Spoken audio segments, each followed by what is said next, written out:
eso he sido consagrado por él y enviado a la tierra, para evangelizar a los pobres y curar a los que tienen el corazón herido. Pues bien, yo os digo, las palabras del profeta Isaías se han cumplido ya. El Mesías enviado por Dios soy yo. ¿Cómo vas a ser tú un pobre carpintero, el señalado por Dios? Pues yo soy. ¡No puede ser! ¡No te creemos! ¡No puede ser! Cierto que nadie es profeta en su patria y en su propia casa. Pero yo os digo que en Nazaret ha brillado la luz divina y resplandecerá sobre la tierra. Que hoy crecen juntas la mies y la cizaña, pero mañana serán separadas violentamente.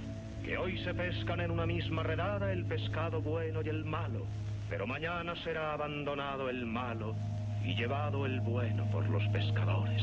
Que hoy vive y triunfa el rico, abusa el poderoso, acumula el avaro, predica lo que no cumple el sacerdote, pero mañana será por todos observada la ley de Dios, y las riquezas del avaro, y las tierras del poderoso, y los graneros del ladrón, y las prerrogativas del fuerte, serán repartidas entre todos los hombres, que tendrán pan, que tendrán sosiego, que tendrán amor, y que tendrán justicia.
Perdoa nossas dívidas, assim como nós perdoamos a quem nos tem ofendido. Não nos deixes cair em tentação,